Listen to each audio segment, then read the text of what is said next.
Okay, greetings, brothers and sisters. Today is the 30th of July, and it is a Wednesday. I think my affection seems to be better.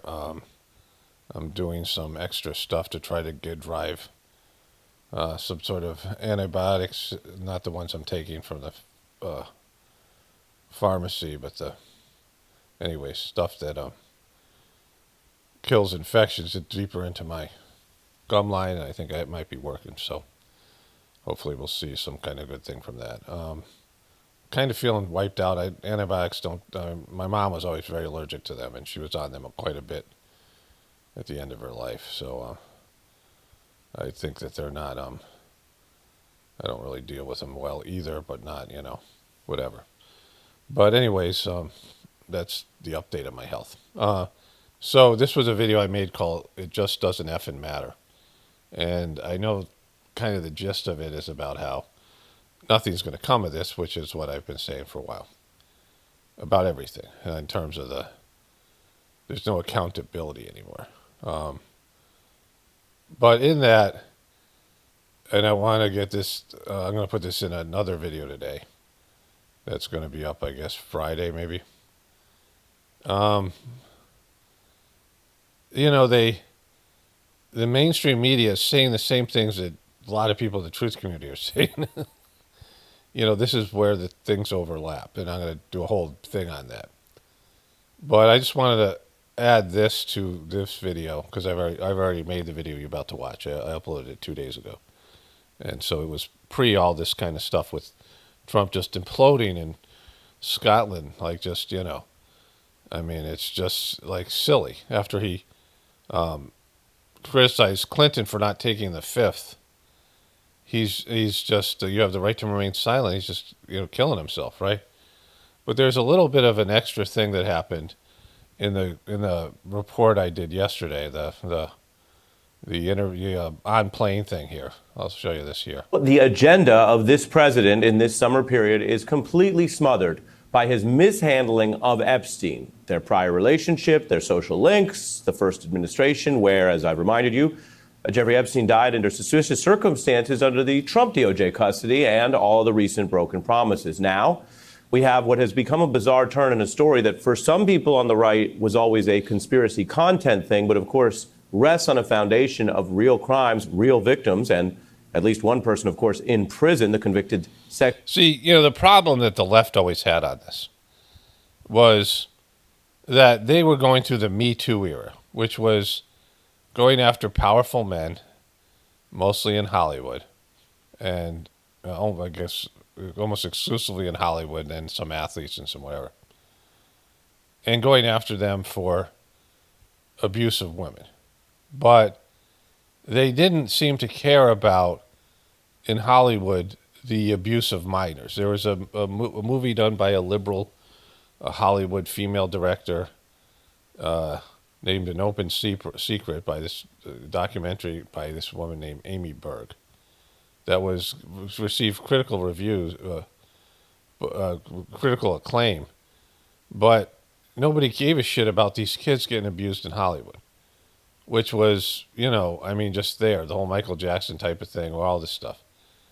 And there was just all of it. Like, she didn't cover that part, but there was just, and I made the point back then, if you're really into something, and this speaks to Trump as well, if you're really passionate about something, people who are, passionate about Star Trek or passionate about sports or whatever it is, they find a way to be in that field, to be next to what they love. Like, they find a job, people who are obsessed with things find a job where they can get access to that thing that they love, right?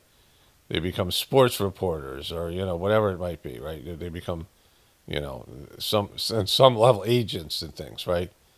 And pedophiles and abusers of women will put themselves in position, like Harvey Weinstein, where they'll be gatekeepers between you and the thing that you want, where they have power over something you want.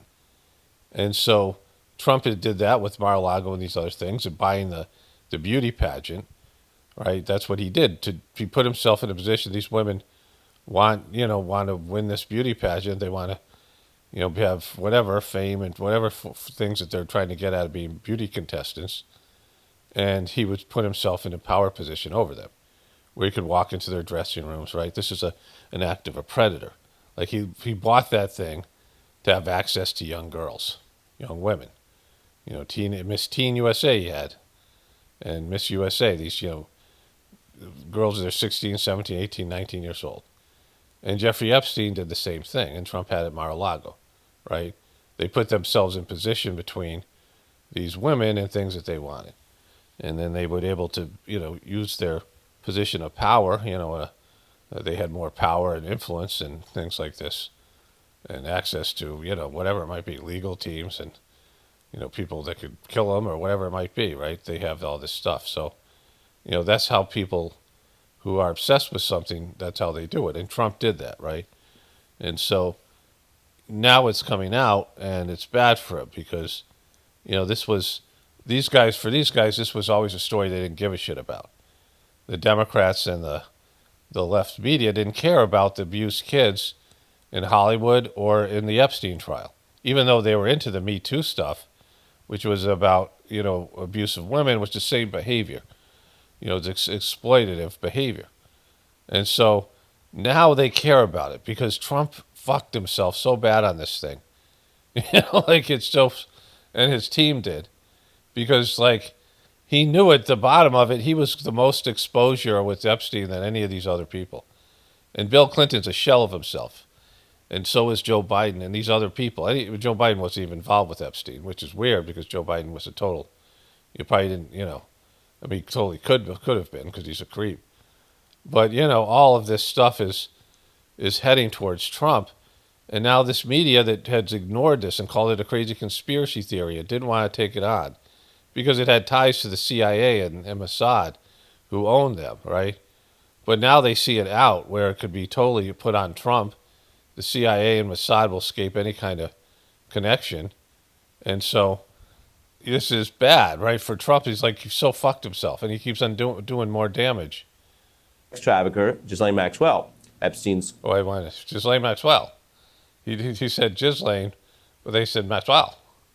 Trafficker, Ghislaine Maxwell, Epstein's conspirator. Now, there's talk of her trying to get out of prison if Donald Trump will help her.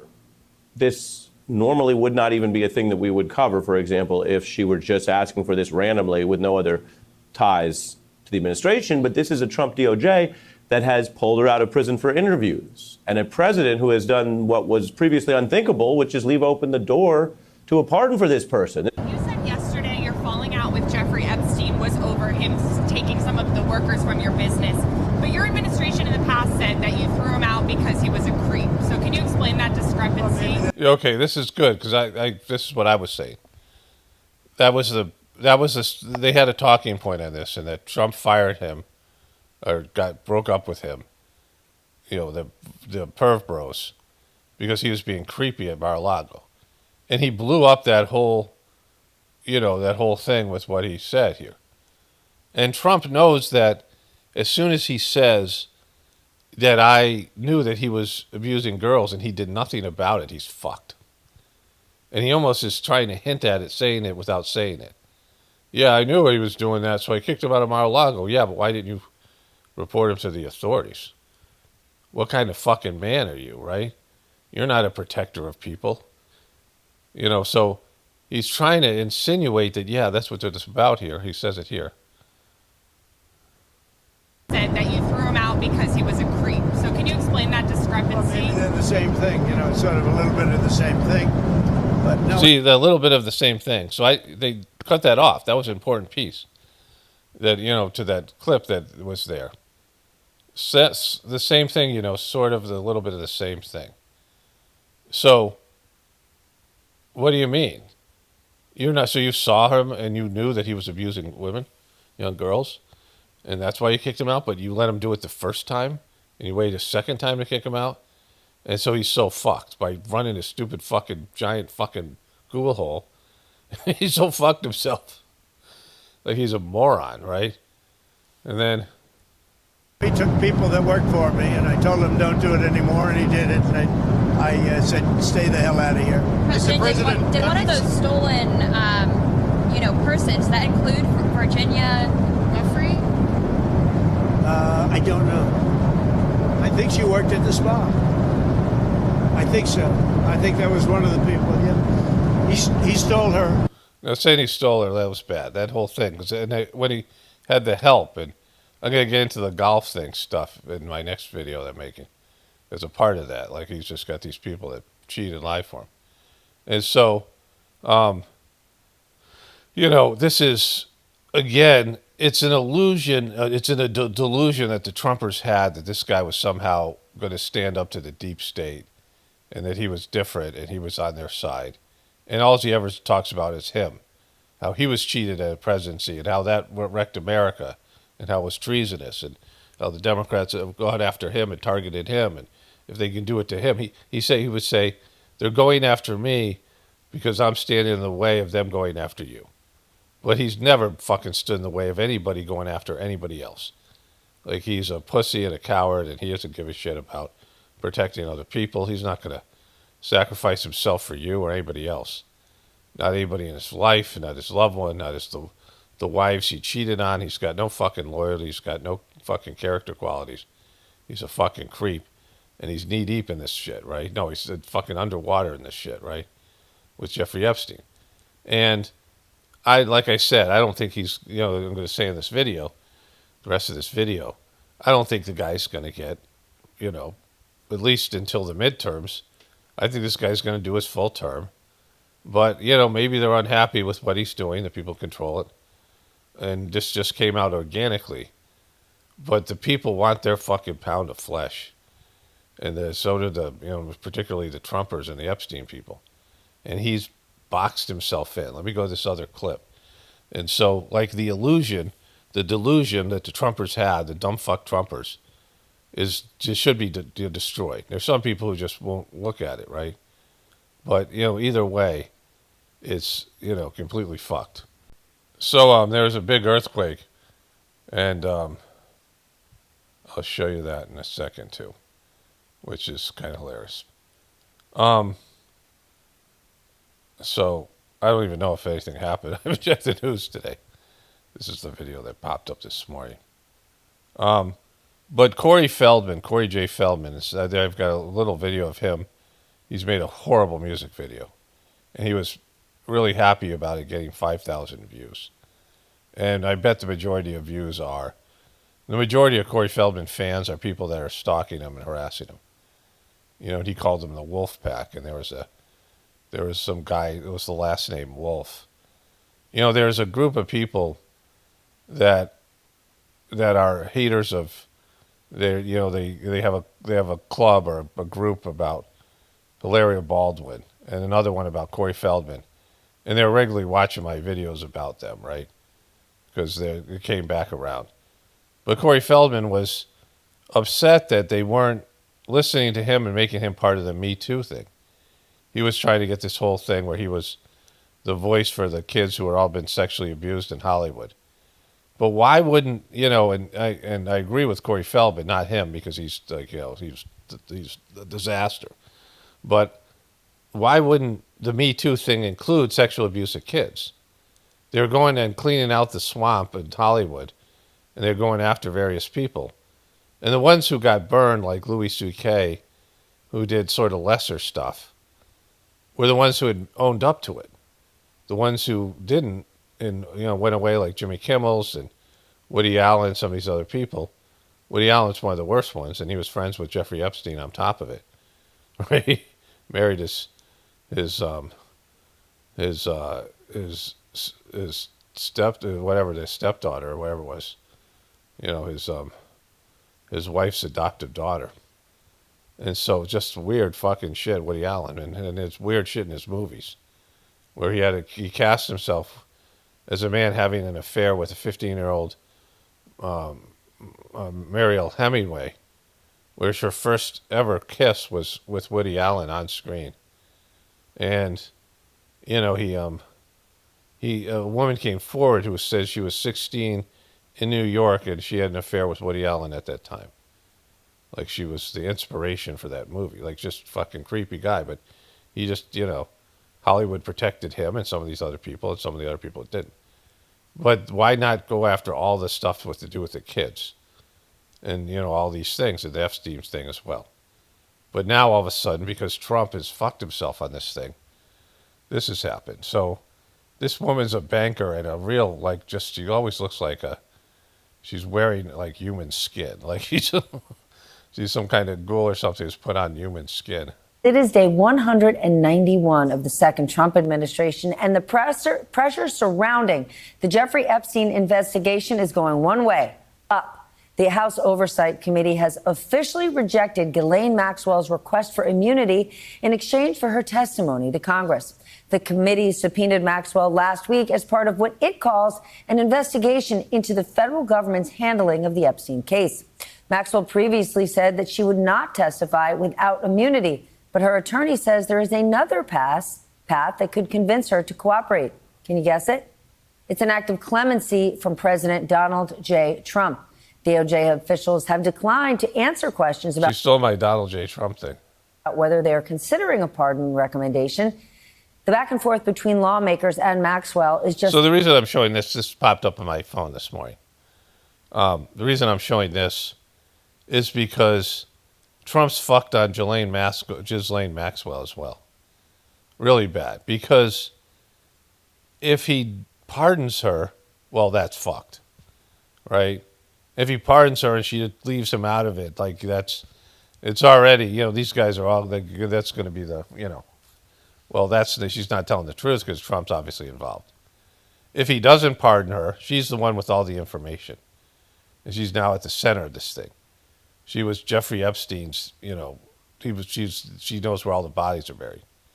She's the one who arranged all these things. She was the one, Prince Andrew said he had a relationship with Ghislaine Maxwell, and Ghislaine Maxwell introduced him to Jeffrey Epstein. And he tried to minimize his contact with Jeffrey Epstein. And Ghislaine was a part of the, British aristocracy. She was, a moneyed person, a part of that whole culture there, the rich aristocracy, the royal family and those people. And so, she has, and her dad maybe was a Messiah, this whole thing, right? And so she has all the information, and people are desperate. They're pushing for this thing. And if Trump buries her and doesn't, allow her to come out and speak, I mean, this is, now everyone knows there's information there. If he buries her, everyone's going to be like, why didn't you, unleash Ghislaine Maxwell? But if he gives her a pardon, everyone will be like, you pardoned Ghislaine Maxwell? And so Trump is, and she obviously had a relationship with Trump and his wife and all these things. And so she knows all about whatever Trump has. And so she would have to not say a lot of things. And so, this is it's just so bad for him. When he started to make this about himself and that there was a witch hunt about him, and he was like, what are you talking about? This was about the Democrats, right? So when that happened, Trump fucked himself so bad on this thing. It's hilarious. I've never seen anybody fuck themselves so bad on this. In my last video, he was talking about how bad Bill Clinton handled his scandal. Bill Clinton survived his, and Trump will survive, but, the days of them saying he had a mandate and the American people are behind him are over. Nobody's buying that shit anymore. Because the one group that would never leave Trump, at least half of them, or a number of them, are seeing that he's a creep and he's a part of this thing. And the veil is being pulled down for them. And once it goes, everyone else knows what Trump is, right? Then he's just this fucking, he's no longer, no one's thinking of him as some kind of a, guardian angel, taker of the deep state, drain the swamp. He is the swamp, right? The latest in a controversy that has followed the president for weeks now. But while most Trump allies seem eager, desperate almost to ignore the subject, the president himself is struggling to avoid it. And his explanation for what drove his break with Epstein keeps changing. Just watch this. He took people that worked for me, and I told him don't do it anymore, and he did it. And I said, stay the hell out of here. Were some of the workers that were taken from you, were some of them young Well, I don't want to say, but Why wouldn't you say? Why wouldn't you say? Why wouldn't you say that? You don't want to say because it fucking incriminates you. That you knew the guy was a creep and taking young women. So, and you had those young women working for you, right? And then he says, yeah, it is. And so now we know that he knew. And see, there's no reasonable explanation of Trump not knowing. There's no, he was friends with him 20 years and had the same kind of proclivities. So there's no explanation why he wouldn't be partaking when he was bragging on Howard Stern how he used to walk into the dressing rooms of these women, right, these young women, in the beauty parlor because he could. I could get away with it because I was the owner of the pageant. So I think that's in my last video, but it may be in this one that you're about to see, the one I already made. Because I had to, for you guys who aren't paying attention or haven't seen my videos lately, I had this tooth thing, so I bypassed 2 videos I already had up. And this is the second of those 2 videos. And because I wanted people to hear about, my tooth thing and give me the information they might have to deal with an abscessed tooth because I don't want to get a root canal. And so this whole thing is weird because I'm making this, I'm going to add this to a beginning of a video already made called It Just Doesn't Fucking Matter, right? But, this is where Trump's boxed in. everyone knows the people that were taken. And it was the concept of taking people that work for me is bad. But that story's been pretty well out there. And the answer is yes, they were. Yes, they were. Yes, Yeah. The answer is yes, they were young women. So he was taking young women, and I already showed you this in my other video, but Trump's fucked himself because he knows what Jeffrey Epstein was doing with those young women. He didn't stop it. He didn't stand up for them. He didn't go to the authorities. He allowed a pedophile to take young women that were working for him, and he said, don't do that anymore, and he let him do it once, and then he did a second time. And he made it about himself and not about the women. He did nothing for them because he thinks of them like slaves, like he does his employees, and he was doing the same stuff. He just fucked himself. Like anybody with half a brain could see it. Like he's just in it. Like he just won't stop fucking talking. What did they do?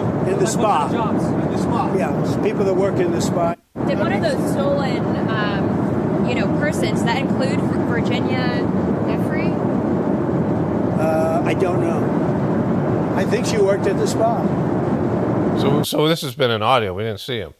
So he comes out here and he's just fucking thinking he's going to get camaraderie with the people because he did this to Jeffrey Epstein. But now it raises so many more questions because now, he had this guy in Mar-a-Lago who was, his club where he lives.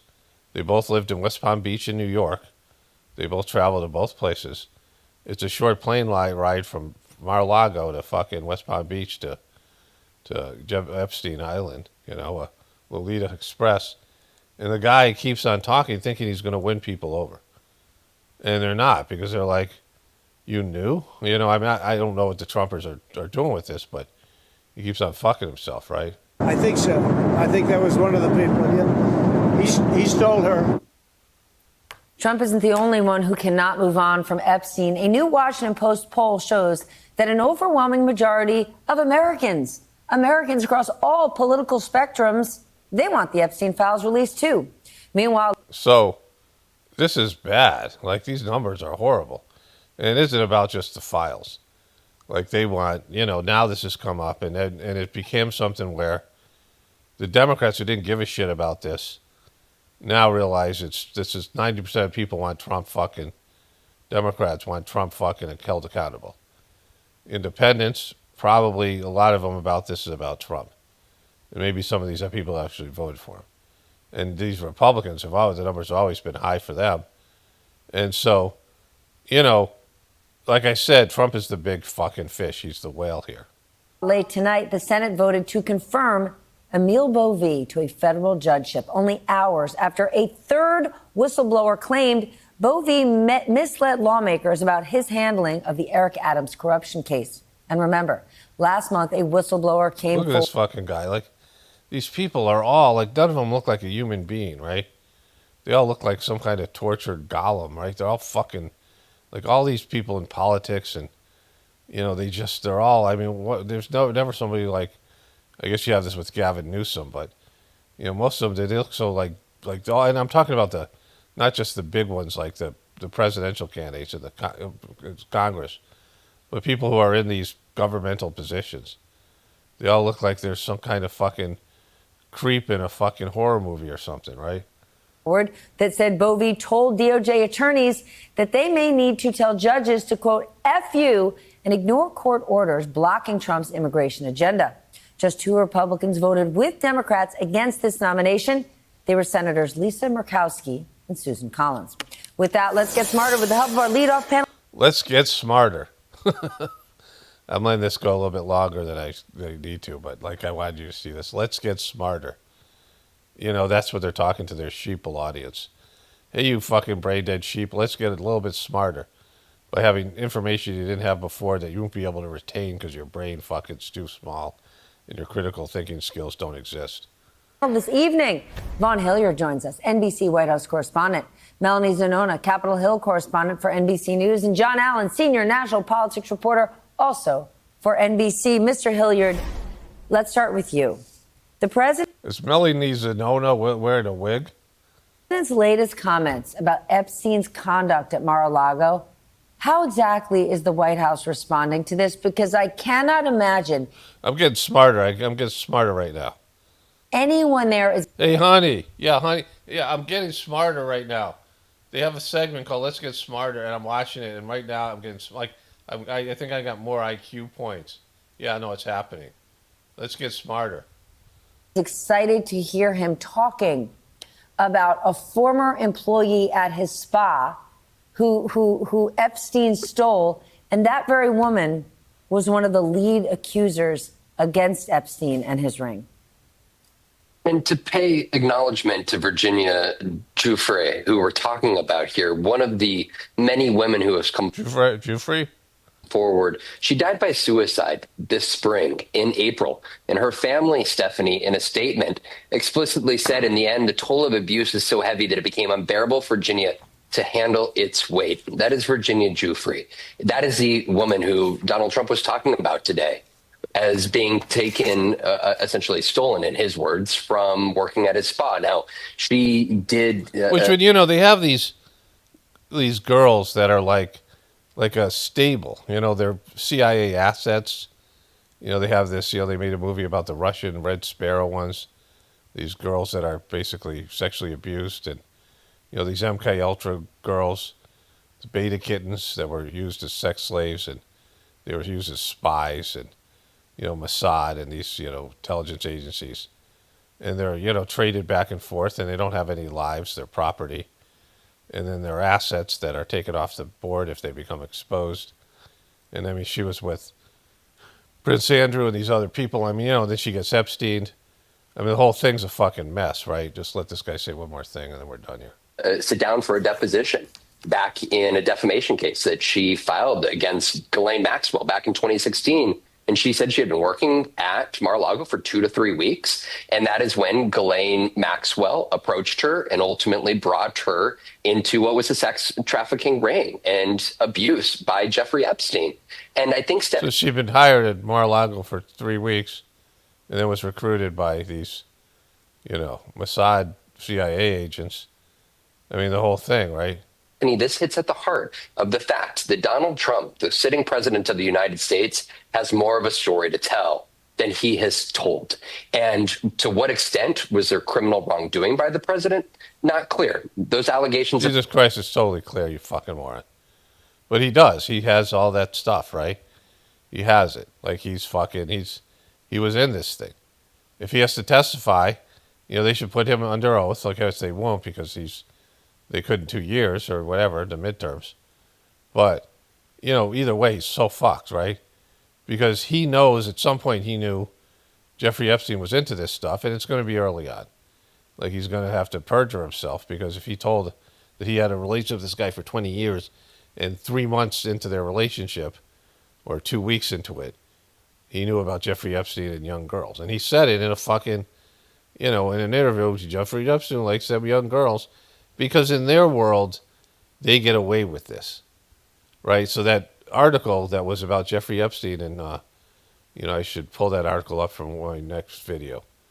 I have a clip of it somewhere, a screenshot of it, right? But in that article, let me show you that article, and then I'll read you this tweet by. So you see the cover of this magazine. I forget what it's called here, but it's the International Money Man of Mystery. He was an agent, So this was, this was a picture of the article, and it shows Bill Clinton and him, and they show Lolita Express behind him. And so it's even said he likes beautiful women as much as I do, and many of them are on the younger side. So that's Trump's quote from that, right? And 2 years after that, he supposedly kicked him out of Mar-a-Lago for recruiting young women and poaching them from him.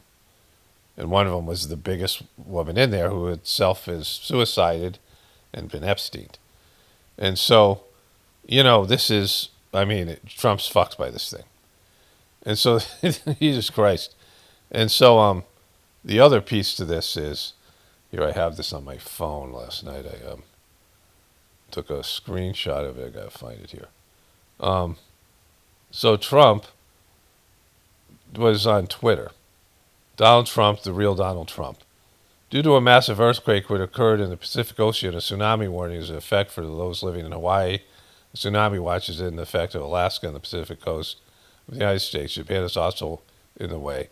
Please visit tsunami.gov for the latest information, and then stay strong and stay safe. Trump is trying to look like a protector. I don't remember Trump ever doing that, tweeting out something like that, warning them of a weather event.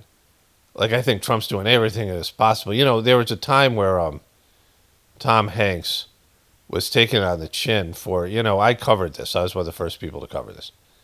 And Tom Hanks made the mistake in a similar Trump way where he did this, this sketch with Jimmy Kimmel's, where he, pretended to be a dad of a toddlers and tiaras. And this, idea of these beauty pageants being creepy, where creeps would get involved with this. And he said things like sexy baby, right? I can show you the meme here. Talk dirty to me. Talk dirty to me. Sexy baby. Sexy baby. You are such a sexy baby. I'm proud of you, proud of you. And, I said that they're doing this as a spoof, but it's just creepy behavior. The whole thing is like a 5-minute segment on Jimmy Kimmel's, who himself, he does his show out of the Masonic temple that they had in Hollywood. It's now converted into a stage. It used to be a temple for Freemasons, and now he's he does his show there, and he still has the checkerboard floor in the background. They showed that one day, had a guest host where Jimmy Kimmel was being Me Too'd for his blackface and his man show stuff. He was in blackface twice. Remember, he disappeared. And Channing Tatum did a whole dance routine number in the backstage, and there was a Freemasonic temple. I covered this, right? And so I covered this thing with Tom Hanks. I was one of the first people to see it and talk about how it was totally inappropriate. And Tom Hanks, there was 3 people had this Teflon, good people, they're good guy. Will Smith, Ellen, and Tom Hanks. They had this Teflon on them where they were given the narrative of the good guy. But it's a hard narrative to have in Hollywood, right? And Tom Hanks was a creep. There's a video of him where he's in drag. He was in this show where he dressed up it was called Bosom Buddies. It was how it became famous. And he's masturbating as a woman. And it's so creepy. I can't even show you. You can find it. It's gross. And, and I covered that. And then the fucking dumbass people, those fuckers, the QBs and all those people started to bake shit up about Tom Hanks, right? And, that moron guy, or whatever that actor was, that, he died, never said he was murdered, but, he was just a desperate person. Can't forget. Isaac Cappy. But, you know, there was a time where there was legitimate questions about Tom Hanks. And he made that Toddlers and Tiaras as this good guy. And then it destroyed his good guy image, and his name was fucking thrown out all over the place. And so he made a movie in which he saves a little girl, right? Like it's some Western. That he saves some little girl because, you know, he was getting pummeled by the internet for being like a fucking pedo. And Trump is trying to do the same thing now. Like he comes out and said, yeah, it's making it sound like he was like concerned about those girls that he owned. Like he just doesn't get it. Like he doesn't get it. Like he doesn't realize how clueless he is. And how like that just incriminates him, right? And so, you know, I mean, and these dumb fuck Trumpers who have been deluding themselves and their whole hopium is about him saving them.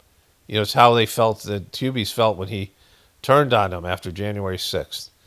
And so this is like a fucking epic moment where the veil is being pulled off for really dumb fuck people who are, you know, are finding any way to shape their narratives in a way where Trump is their hero. And they're trying to do everything possible to ignore reality, that he's like one of the fucking worst. And so there it is. This is, you know, Trump as his fucking worst or best or whatever it is. And he's reading this thing about a tsunami. So anyways, here's the video I made already, you know, 2 days ago. And it just ties into all this stuff. You know, it's a prequel. So yeah, here it is.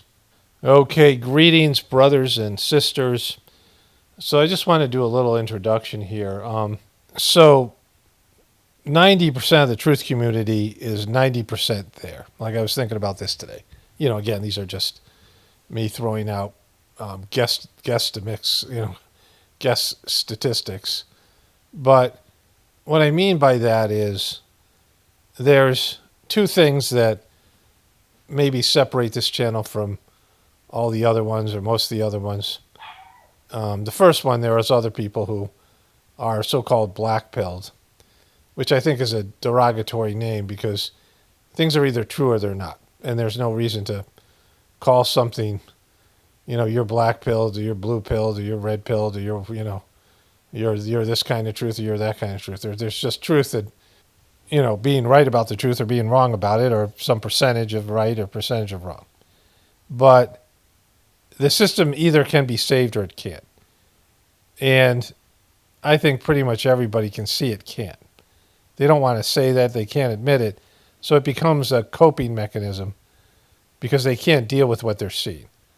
Because every day, when you tune into what's going on with humanity, whether it's you're watching the news or you're just seeing people interact and you're seeing the way kids are today and each generation getting worse, you realize we've gone too far over the edge. Like there's no pulling it back. I mean, even if we could save it, we couldn't. Like we aren't the people that could save it, right? You know, so if the system could be saved, we're not the kind of people that could do the kind of work and change our way of living. I mean, there'd have to be drastic changes and, you know, the rest of it. And so there's two ways the system's fucked. The first way is that it can't be turned around and can't be saved. The second one is we're not saving shit, right? And so with people realizing for the second time, Trumpers realizing for the second time that Trump isn't going to save it. Now, the Democrats have this silly idea that everything would be fine if it wasn't for the Trumpers and Trump, and that the system would be okay with any Democrat, and that they believe in their bullshit policies. I mean, some of them, I mean, not all of them. So they're kind of fucked either way because they don't have a savior like Trump. And no matter how bad Biden is or Kamala is, they figure they have a system of people, a governmental system and a Democratic Party that if you apply their policies and their way of thinking about things, the system would be fine. The Republicans feel the same way, but not really now because of Trump taking over. And Trump has been like, I'm different than the rest of these rhino Republicans. And so for them, they're almost there because they know the Democrats can't save us. And Trump is like turned out to be a piece of shit. And so they're almost there to the point where they realize the system can't be saved. And the second piece is then what do you do? Like if it's not about the material world and the system that we're 100% dependent on is going to go, then we have to change our orientation, which would be connect to God directly, right? That would be a different way of going about it. That God can do anything in a sense. I mean, not necessarily save the system, but it could save humanity. God could save humanity and save individuals from the collapse. I mean, this is what happens when things go south. People start fucking praying, right? When you have your own personal apocalypse, when you fall apart, you get stage 4 cancer, you lose your job and you get kicked out of your house and you're on the verge of being homeless. Your kid's in the hospital in a coma. I mean, any number of these things. And you're freaking the fuck out. And you realize you have zero control over anything. And the system, the doctors and the financial people and the politicians and the fucking celebrities, none of those people are going to save you or save you from your situation. You start praying pretty fucking quick, right? People find God in a hurry when they're, about to die and things have gone south. And so when that happens collectively to people, that'll happen. But, when people do it out of a sense of desperation, then as soon as the desperation's over, they go back to their old ways because they forget about God as quickly as they remember him when they need him. But people are just right there. They're right there at the edge. They're right there at the cusp of this thing that I present here. And, they just can't get there, right? I mean, the majority of people.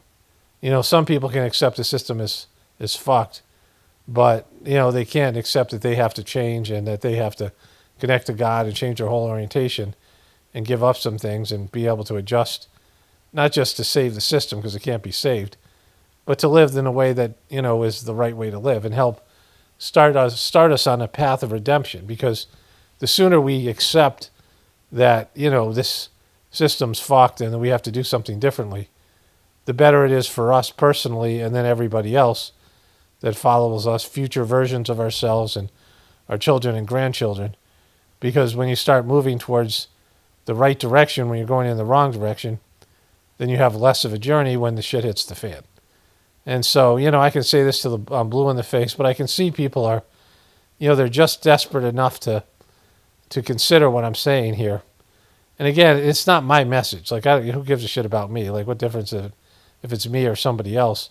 I mean, it doesn't even have to come from me or anybody else. It can just come from open your fucking eyes, right? And if you think about, like, you can't change the world. This is what happened to me right before I found the Sajmarg meditation. I was in this human service school. It was a hippie school. It was my third attempt at getting my bachelor's degree in human services. And, we had to do these community service projects. And I realized that, I was pretty much a problem in the community service. That you can't change people. That's the first thing. And that's something I left out from my last narrative that I said at the end of the video where I was talking about how, when I, mock people here, I wouldn't do it to them personally. I was talking about mocking not being a spiritual behavior, but a survival mechanism for the job that I do and a necessary thing I need to employ. But, it's to make things light and make things funny. But I wouldn't do that to people's face because, I wouldn't tell people they're wrong and they're going in the wrong direction because it has the opposite effect. First people get mad at you and make you the problem. And then they dig in deeper in their bullshit behaviors or wrong behaviors because they just, especially Americans can't be told they're doing something wrong. And so it doesn't work when you tell people, you're doing something wrong, you need to change. I mean, no interventions don't work and, these things. I worked as a counselor and as a preceptor, and I can tell you 100% that telling people, hey, you suck, doesn't work. Otherwise, we'd be transformed from the internet of people telling each other they suck. You're just wasting your energy, and you're getting into some fucking dynamic, and I don't need to tell people they suck. Like, what difference does it make?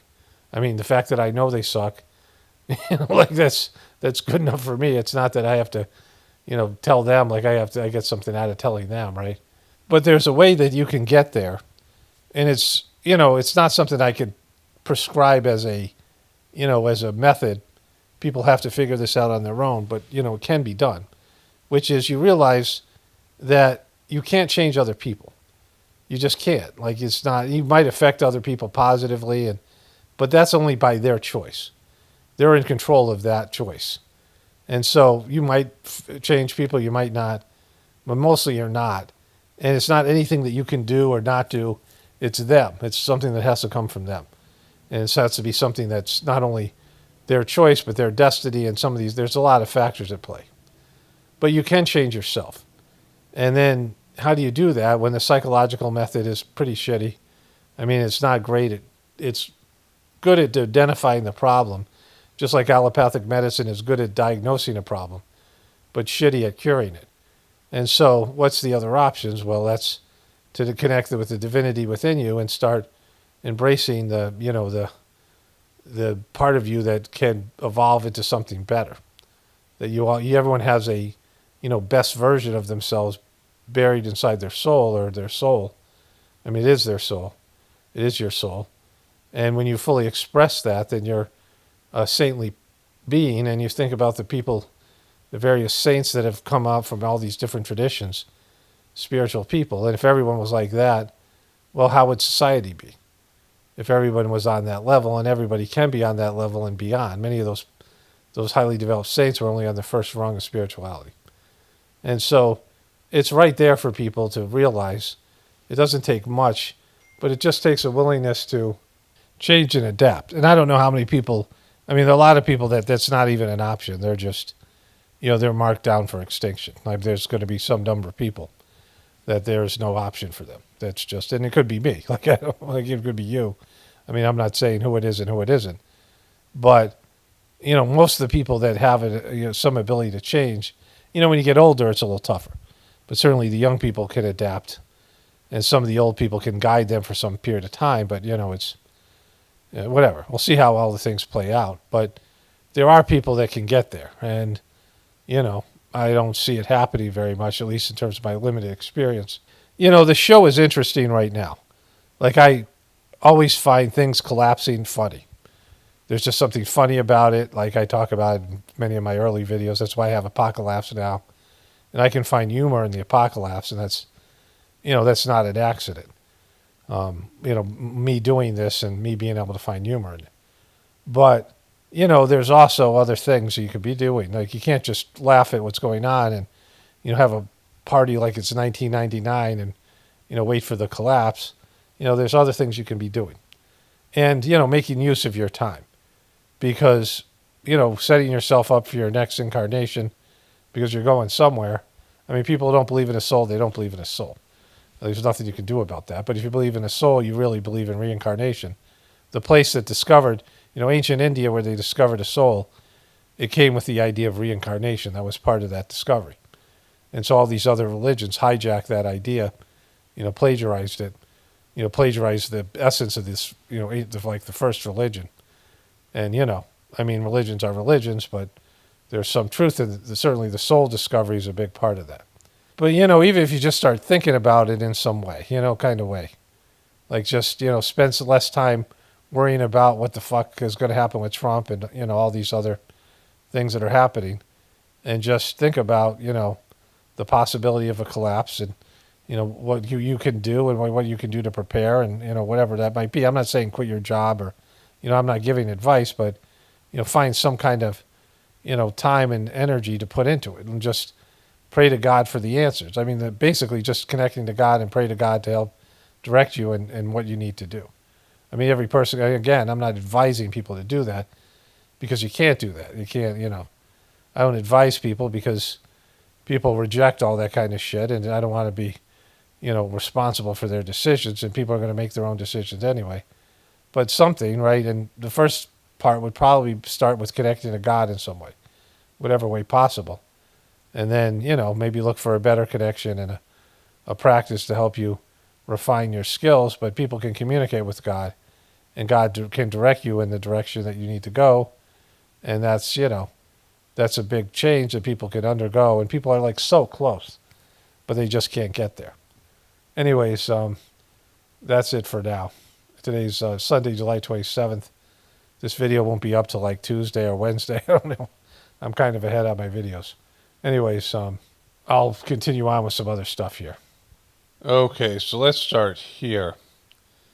Israel announces tactical pause in Gaza fighting over outrage over starving Palestinians. So the outside world got images and videos of the Palestinian people and the starvation that's happening there, which of course it was, because they were doing blockades to keep people from, coming in and helping. Remember with the Greta Thunberg and all that stuff. This is what Israel's goal was, to be on the war. And the starvation of the Palestinian people had nothing to do with so-called Hamas or any of these things. So Israel knew what it was doing. It was starving these people out, right? Like fucking, humanitarian crisis stuff. And, it's a genocide and a land grab, which I called it in the beginning. The thing was all about grabbing the land. Whatever the stories are, whatever the victim consciousness is, whatever the hostages or the Hamas holes and all these things. Everything that's happening is because Israel wants to grab the land, and Trump is helping them. There's Trump's. And so, it's paused, and they'll deal with the whatever. They'll wait till the story changes internationally. Trump made a deal with the EU. And so, but then it'll go back to the way it was. It's just, everything's going to end up a land grab. And, there's nothing stopping that, because certainly the only one who could stop it would be Trump in America, and America's not doing it. Anyways, let's move on to the Trump stuff here. Remember this guy? He got Me Too'd. Remember he said his leg got all tingly when Obama gave speeches? Chris Matthews. So there are all these old videos of Trump that I'm getting now. YouTube's pushing these videos. And they all are very telling because, Trump just talks so fucking much that you can, and he's changed his position. He's the biggest flip-flopper of all time. Like he just, he comes out with big, bold statements, and then when he's wrong, he just pretends he was on the other side the whole time. Or whatever it was, right? Like he doesn't, he just morphs into, he doesn't believe in anything, so he just chameleons himself into, whatever people want to hear from him, and especially his supporters. But the truth is, he was a Democrat and good friends with the Clintons and besties with Jeffrey Epstein. He's like your worst nightmare. And Republicans see him as something completely different. The dumb fuck Trumpers, they see him as something completely different than he is, and he was over, they think he's some kind of patriot that's loves America and loves them and believes in all these things and is going to go do the right thing in a heroic fashion. And, none of those things are true. He's never been that guy. He's been the opposite guy. He's been the guy who destroys everything and grabs as much in the wake of the destruction as he can. He takes care of himself, and it's Trump first, not America first. But this is a good indication of that in terms of the Epstein thing. He could have gotten away with a complete mea culpa in January when he decided to cover it up. Do you think at that moment he could have said, I'm going to throw all my money on the table. The American people like me. They're going to buy this. Well, I think he probably couldn't do any worse. I don't think he could do worse. I think his lawyers, and in particular the lawyer, I won't even mention names, but representing him with respect to Paula Jones, I thought did a terrible job. Right. He should have never been there. He should have never gotten in there. I mean, what Bennett did in that case was, I think he just did a terrible job. You would have settled. Well, I would have done something certainly different than what they did. I mean, that all started it. Paula Jones is a loser, but the fact is that she may be. Paula Jones is a loser. So she was the one accusing Bill Clinton of rape, right? And she's a loser. A rape victim. So, this is how Trump feels about probably all the Epstein victims as well. And he certainly says the same thing about the women that accused him of this stuff. She's a loser. Paula Jones is. And so, there's this Juanita Broderick, and I get tweets from her all the time. Really bad pro-Trump tweets. And she also accused Clinton of rape, right? I wonder what he would have said about her as well. Because, like, because the Republicans weren't thinking Paula Jones was a loser. Anybody that was criticizing Bill Clinton they liked her. Anybody a true Republican. But he and Clinton were pals. And Trump always says stuff about how everyone does things worse than him and they couldn't handle it any worse. He's handling the Epstein thing exactly the way Clinton handled his scandals. Right now, the Epstein thing, the way he's handling it, is the way that Clinton handled all those scandals with the sex scandals that he had, right? And so, it's a telling thing because he's talking about Clinton, who was going through something similar. Responsible for bringing down a president indirectly. And, that statement was a bad statement to have been made, and it's proven to be false. So, which statement was that? I'm sorry. This Paula Jones in the deposition, right, which really started this. But he denied it, which is if you're in a hole, stop digging. Well, is there a certain point where you have to just sort of walk away from the deal and say, I'm not dealing here anymore, I'm going to drop this line? Well, I think his little speech afterward was a disaster. It wasn't the right tone, and I'm not sure he should have done it. And I'm not even sure that he shouldn't have just gone in and taken the Fifth Amendment and said, look, I don't get along with this man, Starr. He's after me. He's a Republican. He's this, he's that. And, just taking the Fifth Amendment. It's a terrible thing for a president to take. See, like what he's saying is Bill Clinton was guilty, which we all know he was. The stuff with Monica Lewinsky, cheating on his wife. And now that's a nothing scandal. I mean, Trump banged a fucking porn star and paid her off. Right? Like fucking, And so, but he's talking about taking the Fifth because this is how Trump is. Trump is always looking to get away with things. And at the center of the Jeffrey Epstein issue is that people are upset that elites have two standards and they get away with stuff. And it's just that way. Like in every society it is, people have to get over that. Like it's just the way it's going to be. The elites are not happy people. The people that are in these positions, they're not happy. Look at the elite. Tell me an elite that looks happy and bubbly and is living a good life. Show me one. Show me one person that really enjoys their life, right? Show me a time Donald Trump looks happy and he's not complaining and he's not, criticizing. He's not, even as in this interview, does he look like a happy, bubbly person? Like who is happy? Who are these people that are happy? That are in charge of shit, have lots of money. So it's just stupid to focus on the elites because it's a shitty position, whatever, in any society at any time. The people who crave money and power like this, hoarders, there's something fucking wrong with them and they're not, And so you don't want to switch positions with them and you wouldn't. Once you got their position, you'd be like, oh, it's miserable. And they're around other miserable, power-hungry fucks, right? In my book, The Choice, I talked about it's like venomous creatures. They're all power-hungry, venomous creatures. They're people they hang out with, right? But this is this guy who was, he's got to take the Fifth. He's looking at it from elitist perspective of how you deal with a scandal with what is basically, muggles, like the Trump supporters. People who are everyday people who are accusing you of something. And how you take the Fifth. He's looking at a litigious way of getting away with something. So Trump is the ultimate in the elites getting away with things and having privileges that other people don't have, and the law doesn't apply to them. And that's what Trump was supposed to be the opposite of. He was going to go in there and go after the billionaires. What fucking moron would believe that? He is a billionaire. He is these people. He identifies with them and not you. And so, just because he told you so, after a lifetime of evidence of the opposite, right? And so, this is why this whole thing is fucking silly. Fifth Amendment, but he probably should have done it. I don't think he could have.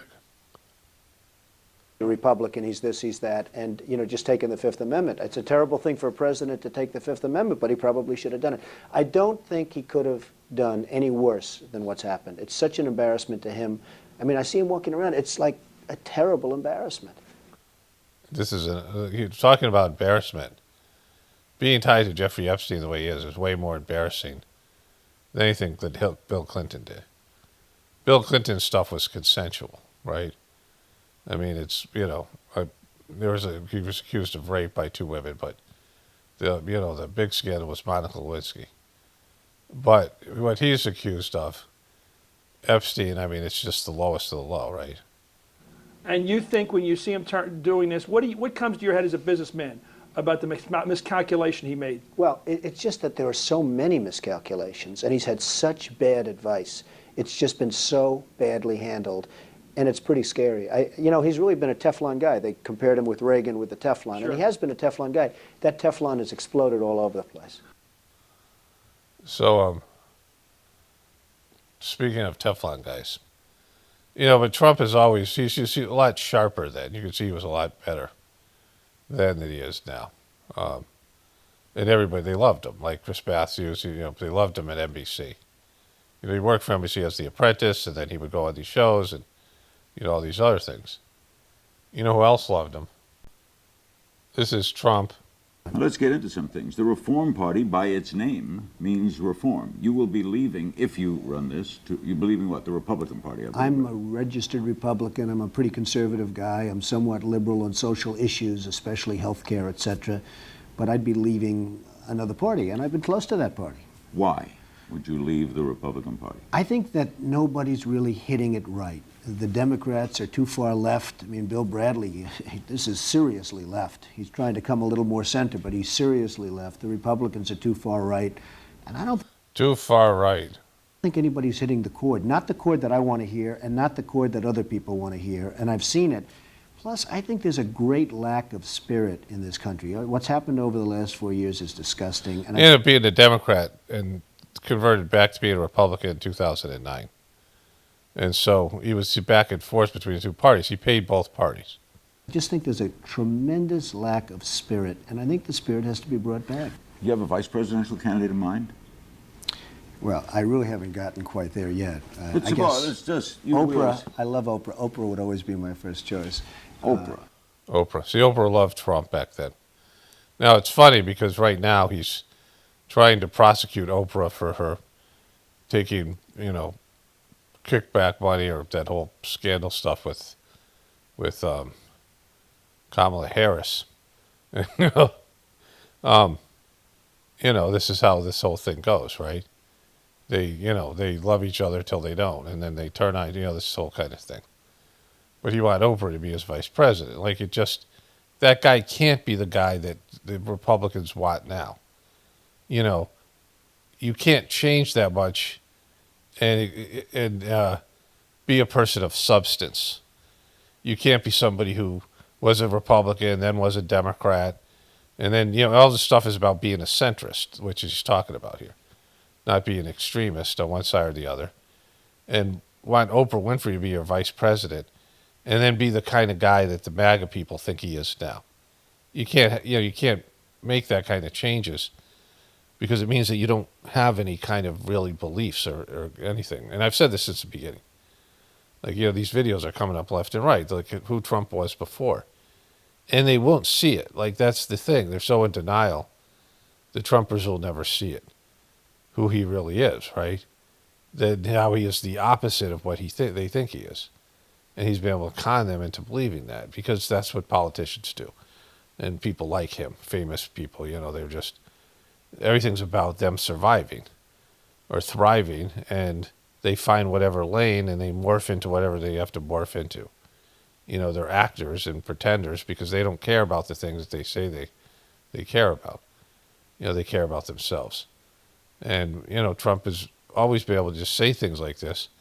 And he's got so much out there that he said, so much flip-flopping, and people can find stuff to hate him and, so want to see through it. But then the people who want to believe him, it's quite the opposite, right? They're just, sitting there, listening to only the things that agree with what their belief system are. And they're ignoring everything else, which is much more, so that is much substantial than this stuff here. Oprah, your competitor, right? Oprah's a competitor. You know what? No I'll tell you, she's really a great woman, though. She is a terrific woman. She's somebody that's very special.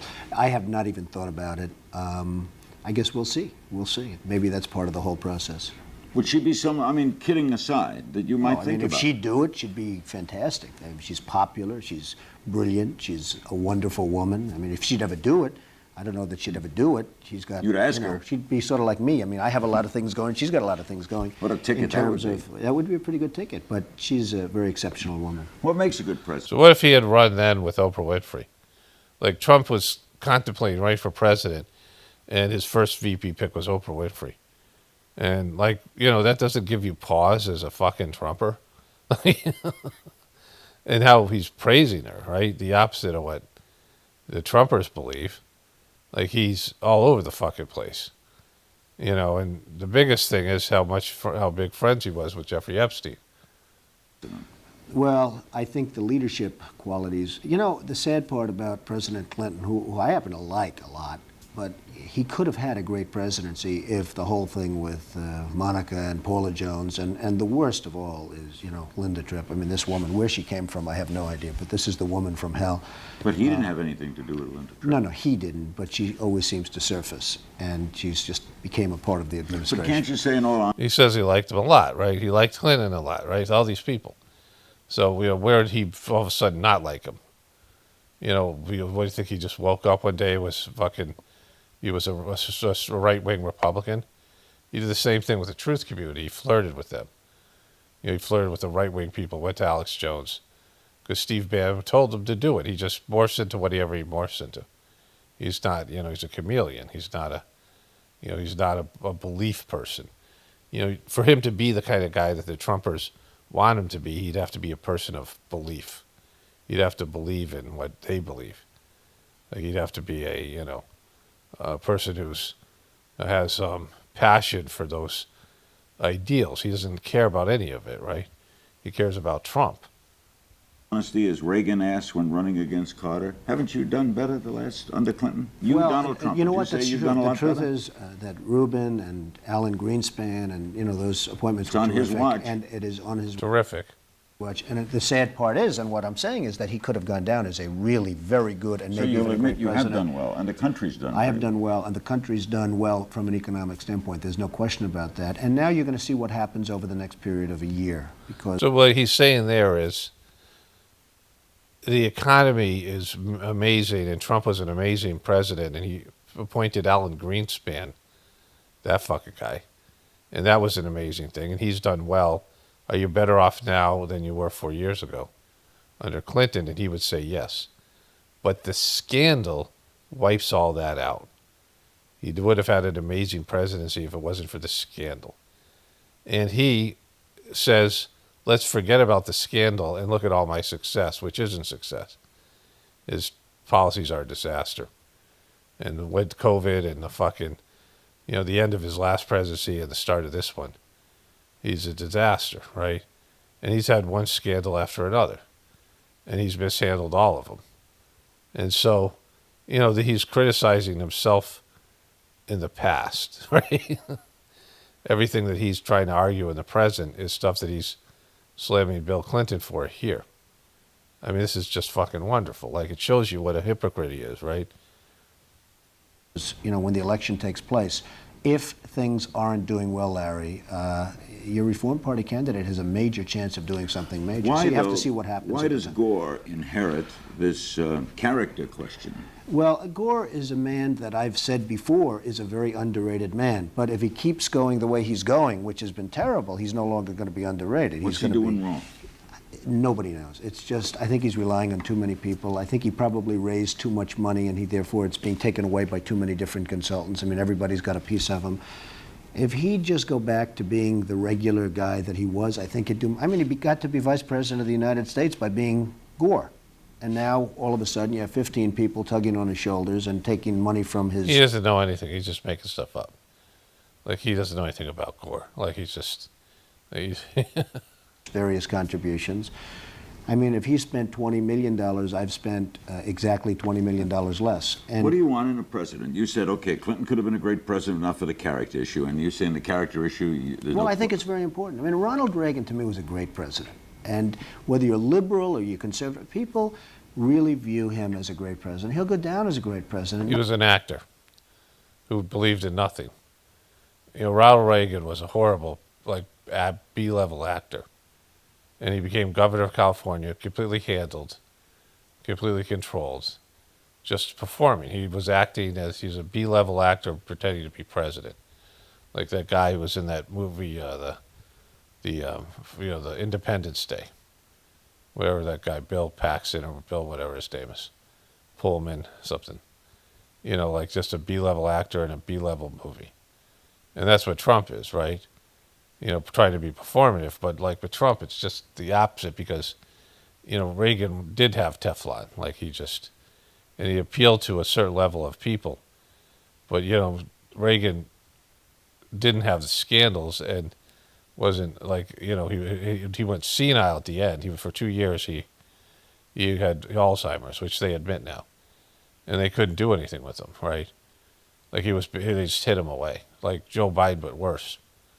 Like they couldn't get away with Joe Biden level senility back then because the media was so much better.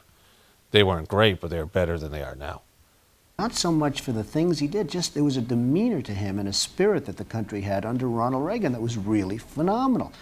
And, there was just a style and a class, and that's a big part of being president. I mean, that's a really big part of being president. Ronald Reagan had it. Okay, so this is the old Trump. There's one more thing I want to show you here. This guy's singing. I want to get copyrighted here. Of a solid, married man. That's what I'd like for me. This is their marriage with Marla Maples. One lifetime. I feel like I've known him for millions of years.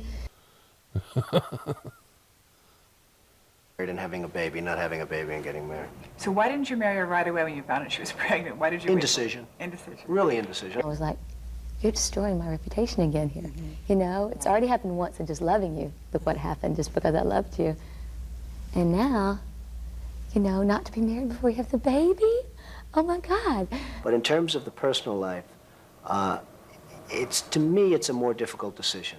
It's in many respects a much bigger decision. Well, it's an irrevocable deal. Well, it really is. In theory, it's No, it's in theory. In theory, it is. So he impregnated Marla Maples, who was kind of a disaster, with his ugly daughter he doesn't like. And I'm not calling her ugly. He is. The Tiffany, like Trump, that he barely even acknowledges as a child. And so, like, he, looks down on the Marla Maples thing. And he wanted the image of a married man, but he was, he cheated so much, and he was doing the Jeffrey Epstein stuff back then. And so he had this marriage. This is the whole wedding with Marla Maples here, this thing here. $1 million. It looks a little, cheap? Yeah, it looks cheap. Yeah, you mean the amount of money? Well, the amount of money. Not so bad. Somebody gets married and it doesn't work out, you get $1 million. I mean, You shouldn't be able to pay a price and be able to walk away. You make a commitment between yourselves and God, and you should not be able to say, write a little check, see you later. It's allowed. So he had a prenup for $1 million. He had a baby with her. And then, I don't know how long that thing lasted, but it didn't last long. And, he has poor character. And the whole time he was, Jeffrey Epstein in it, was for his best bud. So the stuff with E.G. and Carol. Well, historically, that's true. Wait, go back a second. You can do anything. Trump has dismissed that as locker. Okay, there we go. I don't even wait. And when you're a star, they let you do it. You can do anything. Oh, I'm automatically attracted to beautiful. I just start kissing them. It's like a magnet. I don't even wait. And when you're a star, they let you do it. You can do anything. Trump had. When you're a star, you can do it. Go back to the thing here. Tell you, I made that statement and I said, well, it's politically incorrect. She's not my type. And that's 100% true. She's not my type. Carol's attorneys are trying to convince the jury the alleged rape is part of a pattern of behavior. 2 other women testified Trump assaulted them in the same way he described in the infamous Access Hollywood tape, which Trump watched during his deposition. I'm automatically attracted to beautiful. I just start kissing them. It's like a magnet. I don't even wait. And when you're a star, they let you do it. You can do anything. Trump has dismissed that as locker room talk. But in his deposition, he went further. Well, historically, that's true with stars. So he doesn't even wait. and he gets away with it, meaning that he's forcing himself, which I covered in my last video. He likes to force himself on women. You're a star, and they let you do it.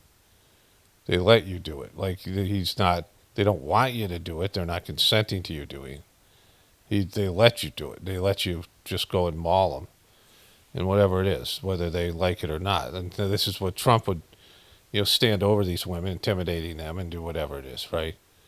And, this is the opposite of what Trumpers think he is. Trumpers think he's a guy who's going to go clean up the elite who force themselves on people with less. And Trump is the opposite of that guy. He's the worst. Like, he would just go up and start mauling women. And then he's defending it here, saying, it's true with stars that they can grab women by the... Well, that's if you look over the last million years, I guess that's been largely true. Not always, but largely true. Unfortunately or fortunately. Okay, fortunately or unfortunately. Why would it be fortunate? Why would it be that stars, people who are, let's look right here. And you consider yourself to be a star? I think you can say that, yeah. So he's in the star category. Why would it be fortunate for that behavior to be okay? That stars could just go up and grab some woman. Like, would anybody would want this, where you would have a star, no matter what you look like, right? Whether you're desirable or not, but you're, any person, not just women, but would you want someone just coming up and grabbing your private areas, right? As a man or a woman, would you want that? I mean, it's worse for a woman, but still, it's bad for a man. You wouldn't like that either. And so that you think, what's fortunate about that? That anytime they want, a so-called star could come up and touch you in a sexual manner, in a rapey manner, not like sexual at all. Just, it's not a consensual thing. And they could just maul you. It's just, it's fortunate or unfortunate. I don't know which. Right? So. This is all the jury is going to hear from. And so, there's another piece to this deposition. So let's go back to where he said that Bill Clinton mishandled something, right?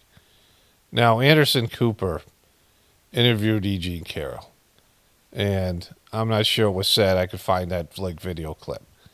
But this is what Trump had to say about that.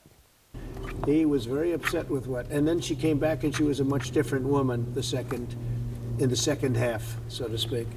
And so the question I'm asking you is, did she say in that interview that she loved being sexually assaulted by you? Well, she said something to that effect. I mean, you'll have to take a look at the interview yourself.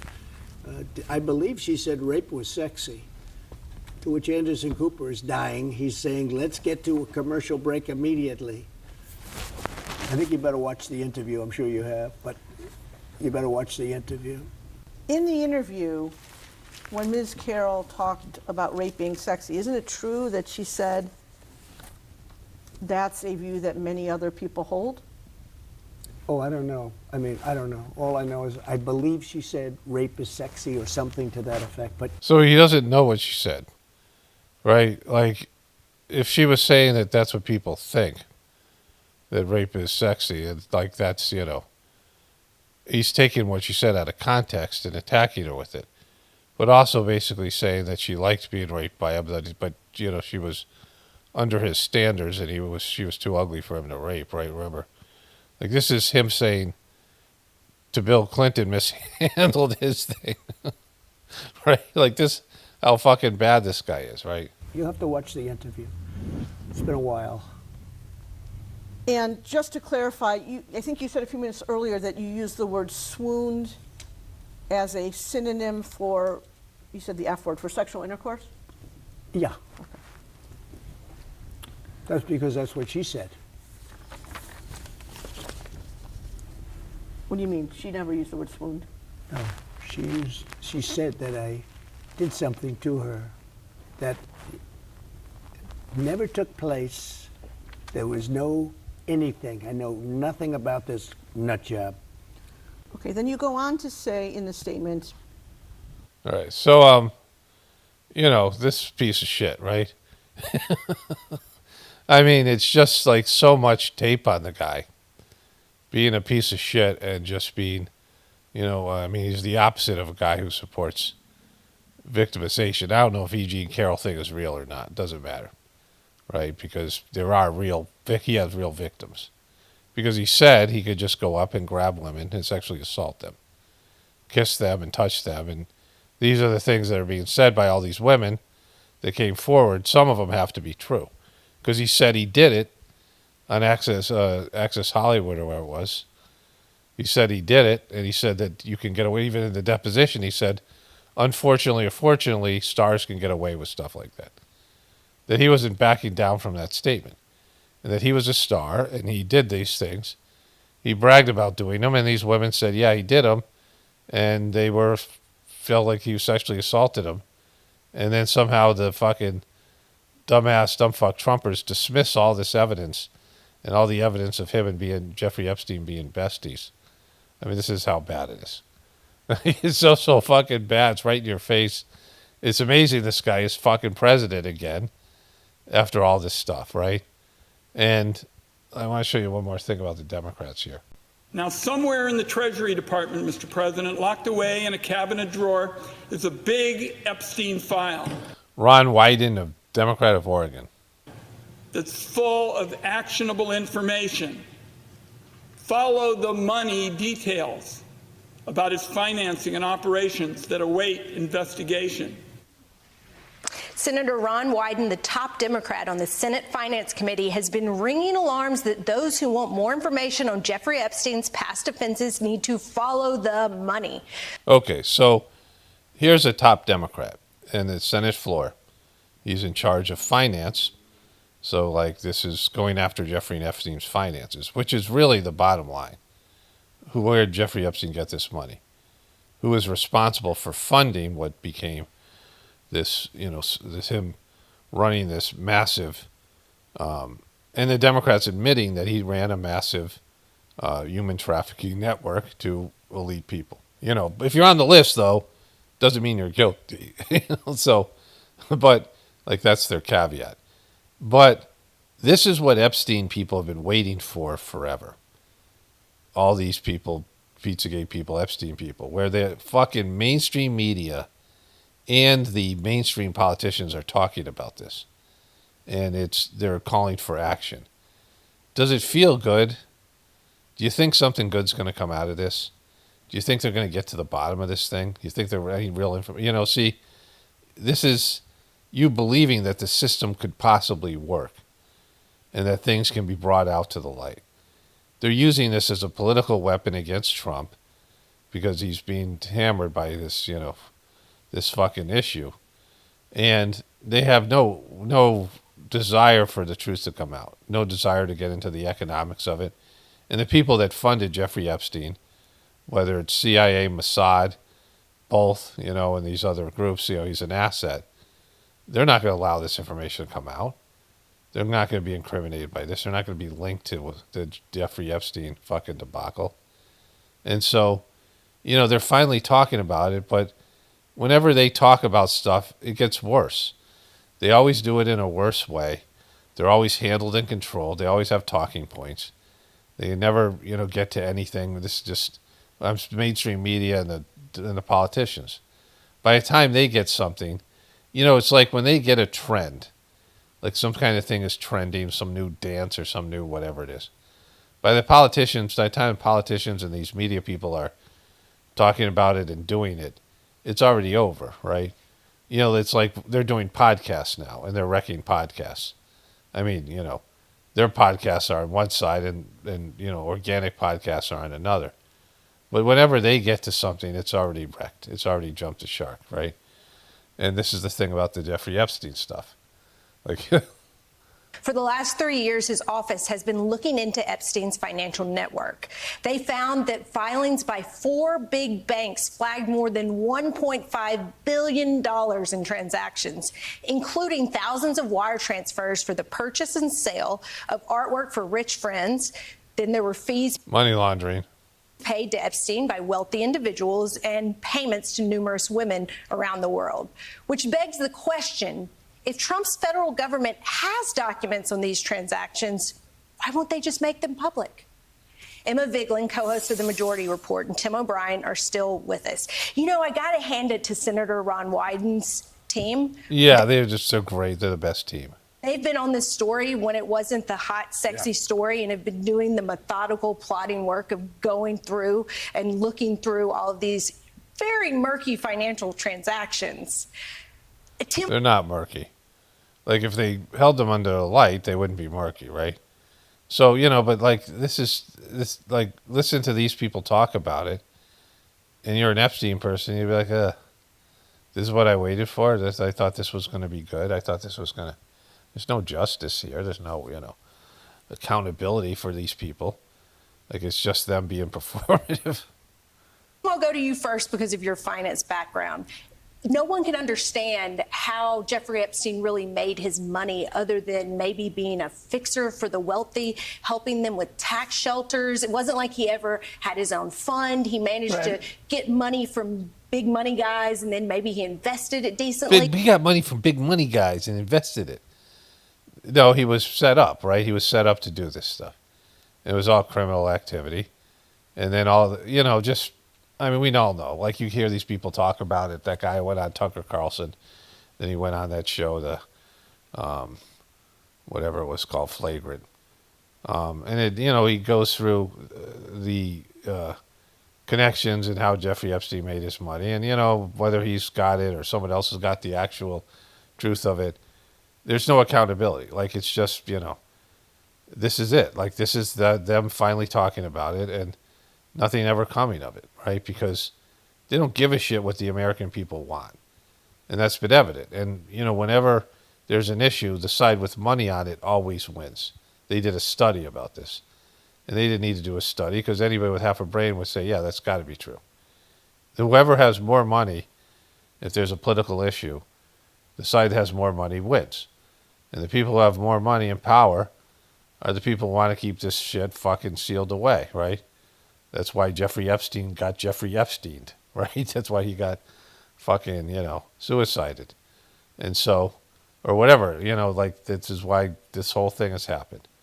And Trump is right smack dab in the fucking middle of it. And they're just, you know, like, this should tell you, like I was saying, it's right there. Like, just, it's, the system is, you know, the system, we give to Caesar what's Caesar's. The system is corrupt. It's a demonic system.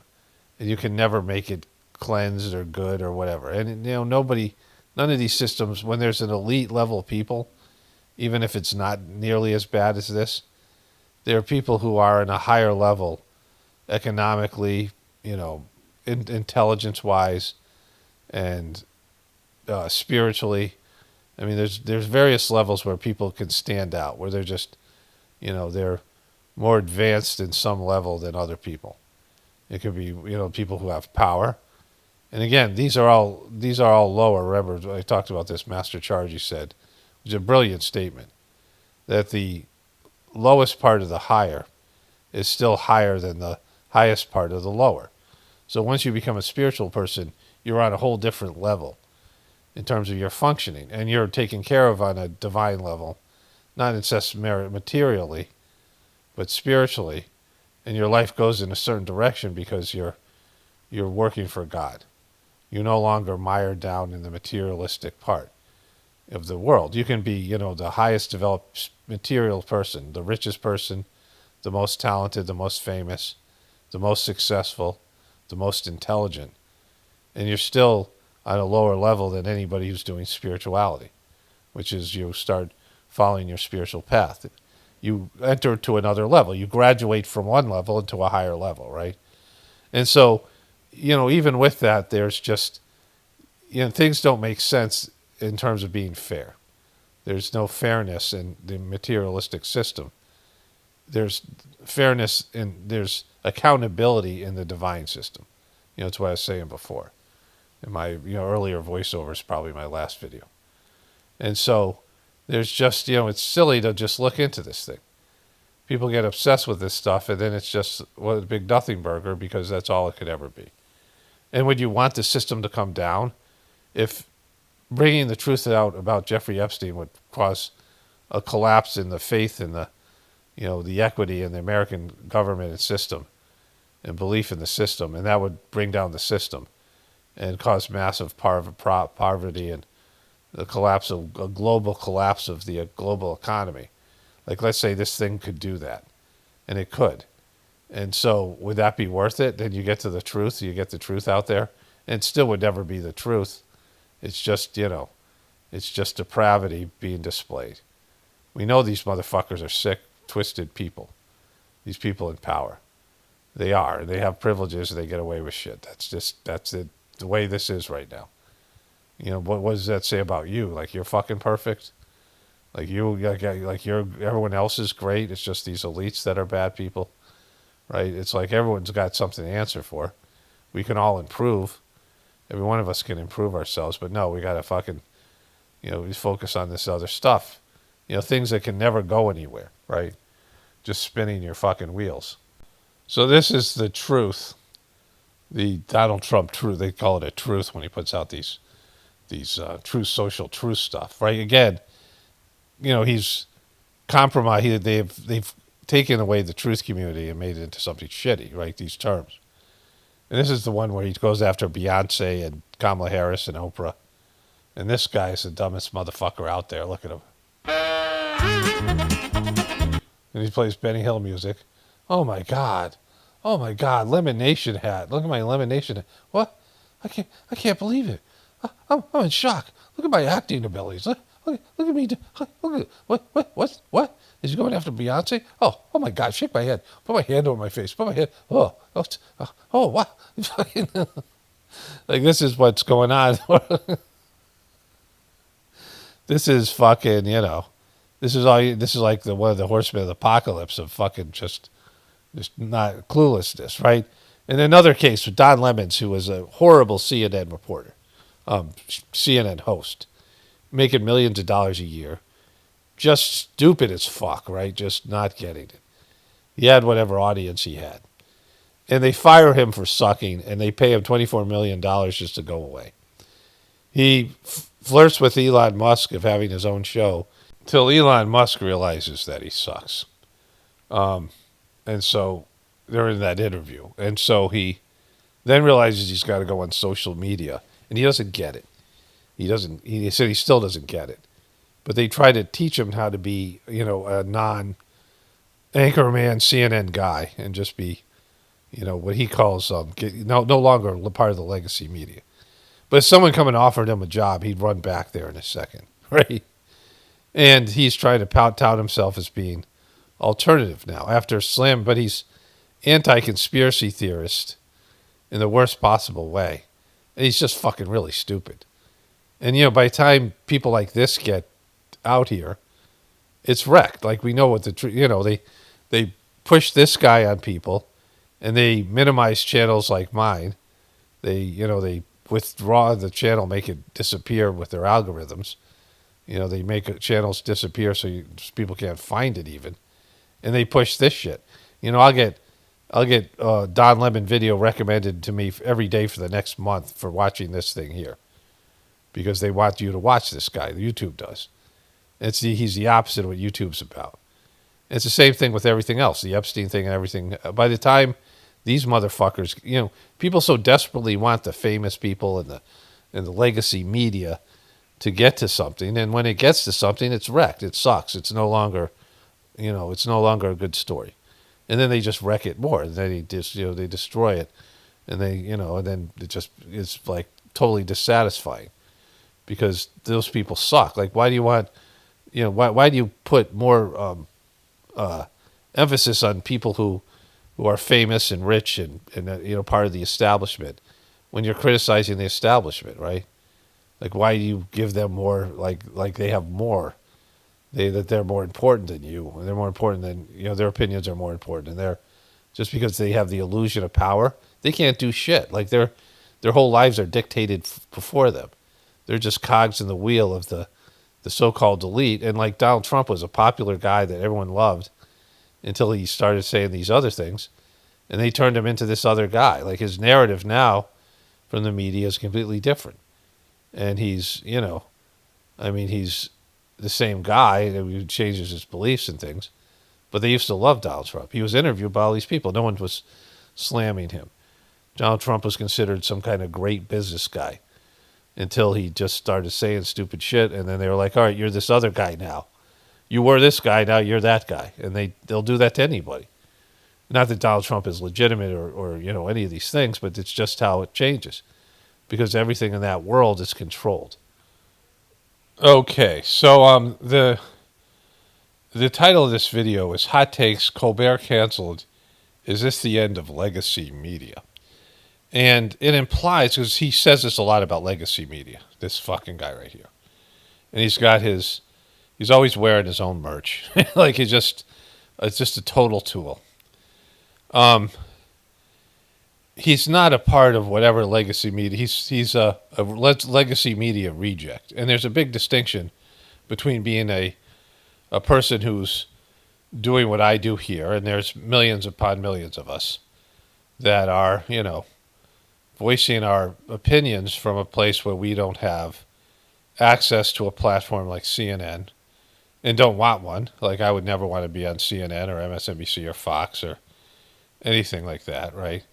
No desire to be a part of the beastly system, in a prominent position. Like I just don't have that, right? No matter what it is, like in any capacity.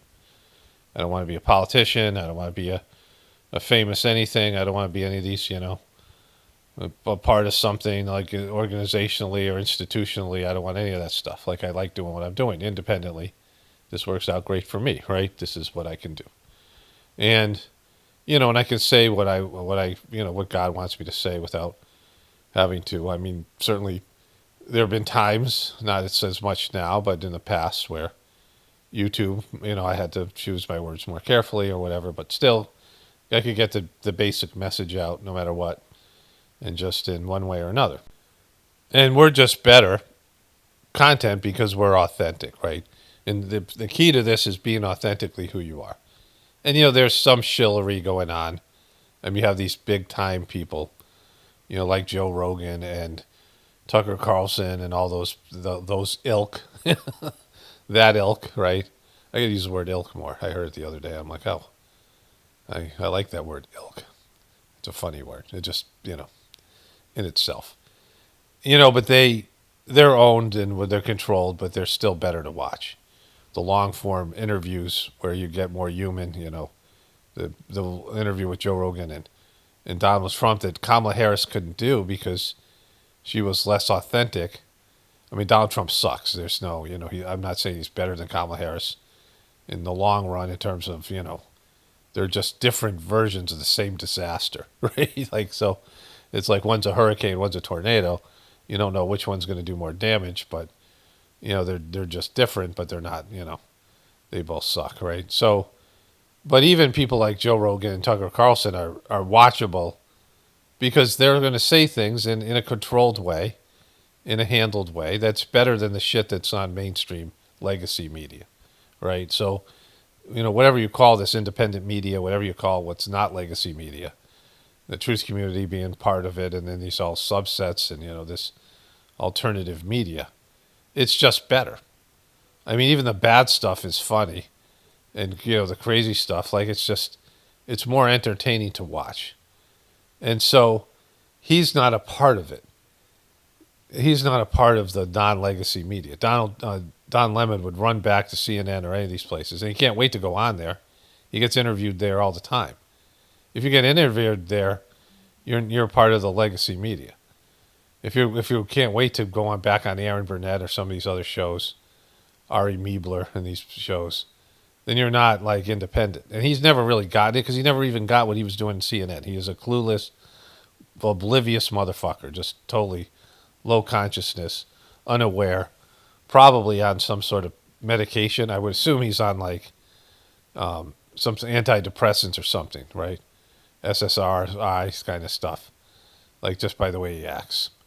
And he's like, oblivious, like he's stoned. And so Stephen Colbert gets taken down. I think I have one clip I want to show you that's on my phone. I was going to cover this when it was a story, but now, but let's just start here. Oliver, what the hell's going on at CBS canceling Stephen Colbert? He's the #1 late night talk show. By the way, thank you so much for joining us. We appreciate it. Canceling the #1 late night talk show. Not only that, Stephen Colbert was actually adding viewers, which is completely opposite of what's happening now in linear television. What gives? Okay, so I don't know if I have the clip. Like I had a bunch of things. I had some things up that I must have got rid of. I do have a clip on my phone, and we'll go to that. But what happened with Stephen Colbert, again, CBS made a deal with Trump, so that was part of it. But CBS is not only getting rid of Colbert, but they're getting rid of late night show because it went from making $440 million or something like that to making 220. Like it literally is making half of what it was making in like 2019 because legacy media has died and the show had lost so much money. It was losing money. And even though it was the number one show, it's losing money. And the reason, in part, is because Colbert and Fallon, to a lesser extent, and Jimmy Kimmel's all went far left. And, you know, this was the stuff to do with young men used to watch. I used to watch David Letterman. Like that's, you know, I watched a little bit of Johnny Carson, whatever. But I was working as a third shift security guard. I got I popped my ligament. I did something to one of my ligaments in my ankle, rolled my ankle, and I was in a cast for 6 weeks. And like the only job I could do was like a security, like nighttime security. And then I kept the job afterwards. You know, I was doing a lot of drugs then. It was just bad timing. I was like, but whatever. And I used to stay up late, and there was a little TV in the office and one place I worked, and a couple places. You know, you just had to stay awake. And I used to be able to fall asleep for an hour and wake up and call in and go back to sleep. Like it was like, like nothing was happening. They had different ways to try to make sure you weren't sleeping on third shift, but I found a way. Like people find a way. And you had to walk around with this thing and a key, and you have to turn the key at all these places to indicate that there's a whole thing. The place screwed me out of money too. Like it was like, I was in college in that period of time, and all of a sudden I got a check mailed to me for like $200, which is a lot of money to me at that time, and it was because they got audited and they had withheld money. They were screwing their employees. So, anyways, but I used to watch David Letterman, and this, late night TV was, women watched it too, but mostly young men, men like who are now watching this stuff on, whatever, the manosphere. And they, they don't like the fucking Democrats and this liberal feminist agenda, right? And so they've lost their audience, and, everyone's lost their audience to some extent, and those shows are expensive, and Stephen Colbert does have an audience, but it wasn't enough. So either way, these late night shows are done, just like all these other shows. Like they run their course and it's over. It's no tragedy. They suck. Like those shows suck, and they suck now more. They're going out. Kimmel's and Fallon's probably the worst one. Here. Well, I think there's a lot going on here. Let's just get this out of the way. Linear television is also obviously declining. So, the advertising on the show, the revenue is bringing in was declining like every other show on television. But you can't ignore what's happening with Paramount, which is CBS's parent company. It's being merged with David Ellis and Skydance. And we've talked about this before. I think, Don, you and I have talked about the 60 Minutes ramifications. Okay, so I'm glad I found this clip because it shows Brian Stelzer. I found other clips, but I couldn't find this one online, so I'm glad I recorded it. It's been a week or so. It's been a while. Like I just, there's just so much going on with the Trump stuff and the Epstein stuff that I didn't get to Stephen Colbert, and who gives a shit? Like that's the whole thing about this. Which we'll talk about in a second. But here's the beginning of this clip. The network will be ending The Late Show in May. And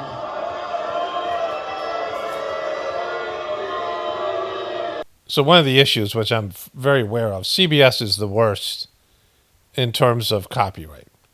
You can use almost none of their clips, which is stupid on their part, right? Because Stephen Colbert is out competing those other two bozos. And he would be doing even better if you were allowed to use his clips, right?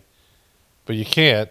And so, he goes on to say that he shares their feelings, and this is a clip that CNN's showing, but if I show it, they'll copyright it, and which sucks, and I have to redo the whole thing. So I'm just going to stop it here. And he says they're getting rid of his show, The Late Show altogether. They're out of the late night comedian, comedy show business. It's not just the end of our show, but it's the end of the Late Show on CBS. I'm not being replaced. This is all just going away. That was nearly 24 hours ago, and we should note that The Late Show is being canceled after 30 years. So the question is still out there without real answers. Was it really all about money, as the company says, or could presidential politics, particularly President Trump's politics, have played a role here? Now, President Trump himself posted that he, quote, absolutely loves that show, hosted by Stephen Colbert. Loves that it was canceled, I should say. So there are some knockoffs of The Apprentice. There was a Mark Cuban show, billionaire shows. And these were real billionaires. Like Trump wasn't a real billionaire. And there was the Branson, whatever his first name is. Don't tell me, don't care, don't need to know. He's a guy who owned Virgin Airlines. And they both did one of these reality shows like The Apprentice. And they both failed. The Mark Cuban one, the first episode, he had a tie, which was purposeful. So to determine the winner, he had them play Jenga. I shit you not. Mark Cuban's really unlikable, much more unlikable than Trump. The Branson show was maybe a little bit better, a little bit bigger. He had more money. But they both failed because, they were knockoff shows. And Trump, he was so braggadocious about it. He said, Branson came after me and I killed him. And Cuban came after me and I killed him. Like he was competing against them in the ratings, which he wasn't. They were different time slots, right? And so, and one of them might have even been on the same network. I mean, there was no, he didn't compete with them head to head. And he had Mark Burnett, the guy who did Survivor and these other shows, and he had the advantage of being first. But he relished beating them. And you can see it in the boardroom. He never wanted anybody to lose an argument. He would fire people who lost arguments, these things. And these little bitchy arguments like you'd have with Rosie O'Donnell that no one really wins. It's just whoever's shouting loudest. And you can tell that this is a big thing for Trump. And so with that, this is his victory dance over Stephen Colbert. I absolutely love that Colbert got fired. He has his talent even less than his ratings. I hear Jimmy Kimmel is next. Has even less talent than Colbert. Gutfeld is better than all of them combined, including that moron in NBC who ruined the once great Tonight Show. This has a little bit to do with Trump, which they're going to talk about, but it's like I said, it has to do with ratings. It has to do with the way that they went all liberal, and the same thing happened with Saturday Night Live, where they're going to lose money, and it's just bad content, right? It's the opposite. These shows were supposed to be about talking truth to power. That's what David Letterman used to do, Johnny Carson a little bit less, and then having some celebrity guests on and whatever. And now podcasts have just replaced that. Podcasts are so much better. And when they do celebrity interviews, the celebrities would come on and they would have a story to make the celebrity look humble, to make the celebrity look funny. They'd have a funny story. You see these shows. And, whatever. They had these little moments and it was all pre-scripted, and the agent and the celebrity's publicist and the Tonight Show or David Letterman had worked out what the way the interview was supposed to go. David Letterman's interviews were a little bit better because he was funnier and a little bit more organic. A lot of the stuff that Letterman did is being done now in the internet and in unconventional media. Like he, sparked a whole level of kind of, different kind of comedy in terms of his, he was probably the most brilliant of all these late night hosts. But, his stuff isn't, it's old now, right? It's dated. And so, those shows in that genre were going to die anyway. And, it was just dumb people. Like the things that dumb people go to are always, when people who are sheeple, they always get there late, right? They get there after it's already jumped the shark. And now we see that happening to podcasts and these other things, right? While also hitting the show for its ratings. Ratings which have, we should note, they're pretty high. I think the highest of any of the late night hosts. And it all comes 2 weeks after CBS's parent company, Paramount, agreed to pay President Trump $16 million to settle a 60 Minutes lawsuit amid a merger. Colbert criticized that just 2 days before he was informed about his cancellation. It's big fat bribe because this all comes as Paramount's owners are trying to get the Trump administration to approve the sale of our network to a new owner, Skydance. Now, CBS again says the decision was purely financial.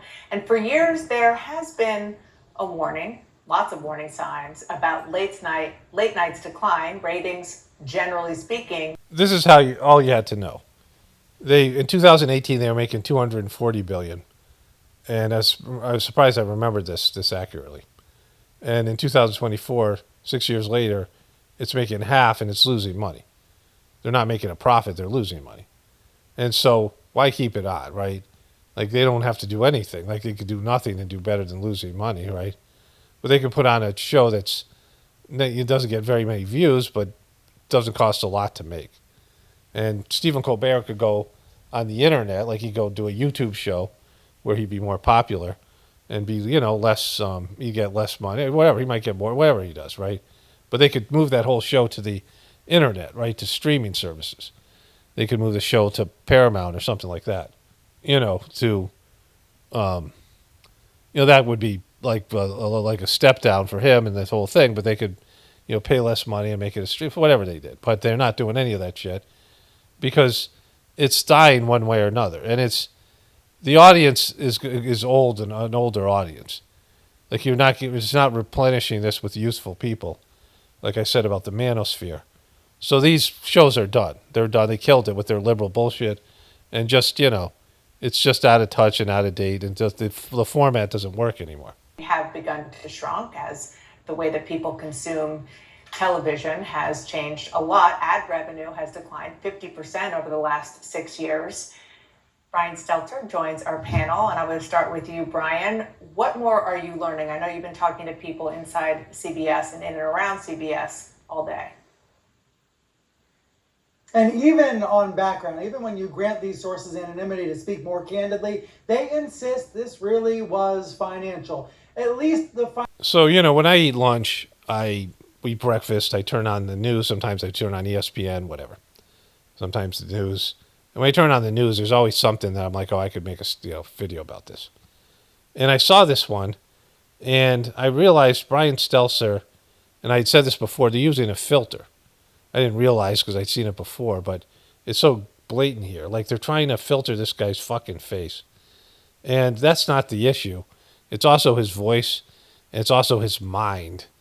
They fired him and got rid of that Reliable Sources show as part of that fucking debacle when they did CNN Plus.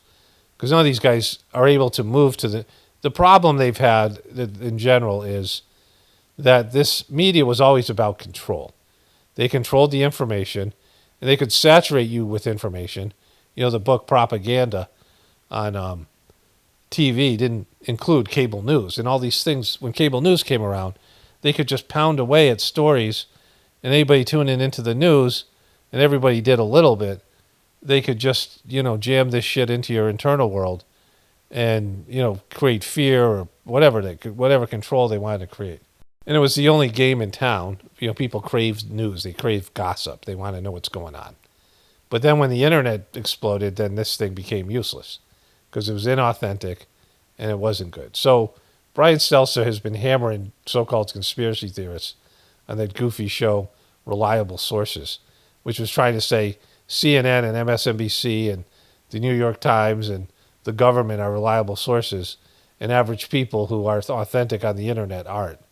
And when that happened, his show tanked because no one wanted to watch that shit. And they fired him and they got rid of the show. But they brought him back and they've tried to put a filter on his fucking face. Like he's got this glow now. Shiny fucking forehead. And it doesn't help, right? Because it isn't his face. It isn't his voice. I mean, those both suck. It's the content that sucks. And he's just this fucking dwarf, right? This non-testosterone having dwarf. We're talking Brian Stelter. and all that stuff, right? Just bizarre. And so I couldn't find. So when I look for clips on that I can tape off the TV, I always look for them here because it's easier for me to make the video from the computer than to import a clip I copy with my phone.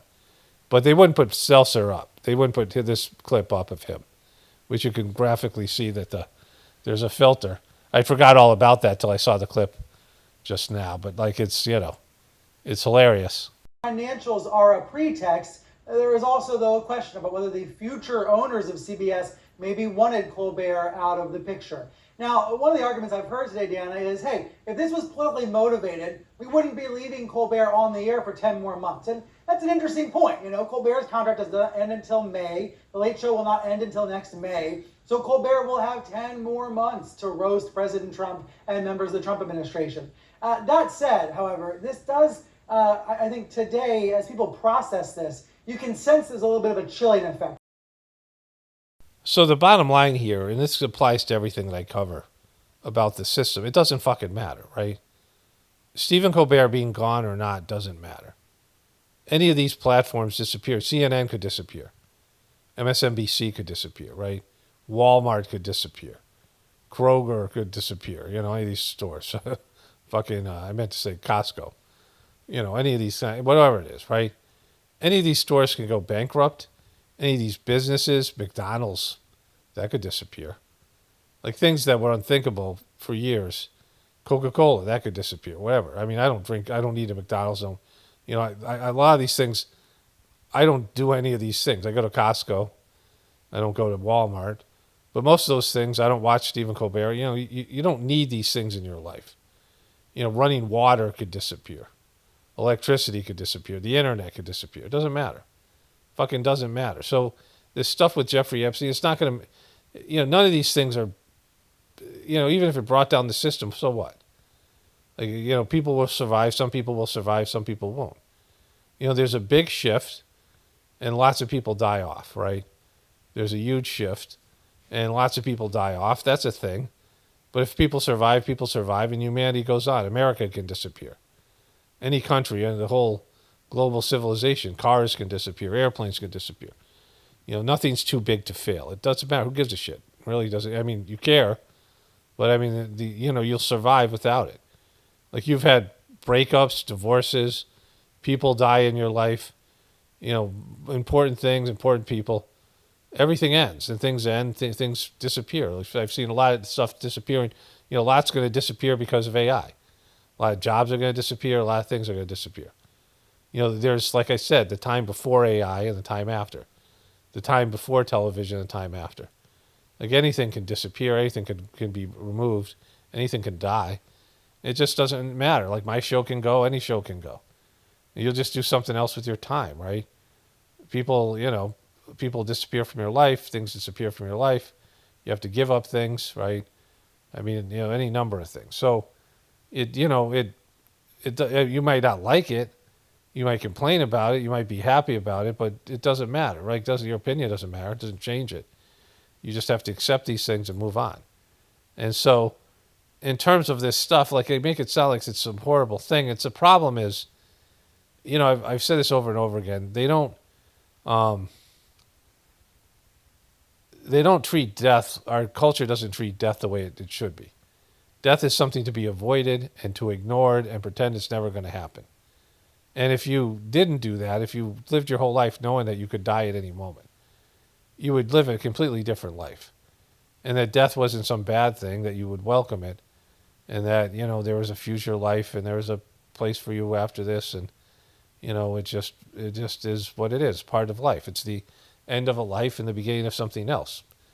And, you know, that something else can be better. So, and hopefully will be better. So you'll be a better version of yourself the next time. Or wherever you go after you die, right? So if you get liberation, you get free from the earthly bondage. You know, it's just treat it like you have a soul and this is a temporary situation, and, you know, this is get as most out of it as you can for your soul and for your true purpose. And, you know, people would live completely different lives. But they made death to be like a bad thing, the worst thing. And, you know, the worst thing is when people die and kids die and, you know, things like this happen all the time. You know, death isn't bad because it's the one thing we're guaranteed. And so they should approach it in a different way. And so because of that, they make it seem like you can control things and prevent things you don't like because you ignore them, you deny them, and you pretend that everything is, you know, is stable and you can control what you lose and you don't lose. And everybody suffers loss. And things disappear and things change, and that's happening now on a, you know, bigger scale. It's always happening. There's people who have their own personal apocalypse, and, you know, they get cancer, they get, you know, some of their loved ones die, their kids die. You know, everyone has their own tragic stories of loss, and so in the big scheme of things, it makes no difference whether Stephen Colbert and, I mean, some of these things are so superficial and so like meaningless. Like, who gives a shit if all fucking these talk shows disappear? Or even all podcasts. I mean, you know, podcasts are better, but, you know, anything could disappear, and that's my point. So it just really doesn't matter. None of this stuff matters. Like, you think it matters. You think you're ever... And it's good that you are, you know, you have goals and you have to accomplish things, and especially if those things are tied to your soul. But the big scale of things, none of this stuff fucking matters, right? You're here for a temporary period of time, and then you move on to something else. You die and move on to something else. And this, you know, the world, at some point there'll be no people, and that will be no tragedy. You know, right now it probably looks pretty good. Like, that would be kind of a good thing. But everything changes. There'll be a time where the earth cannot inhabit organic life. There'll be no plants, there'll be no animals. All this stuff will be gone.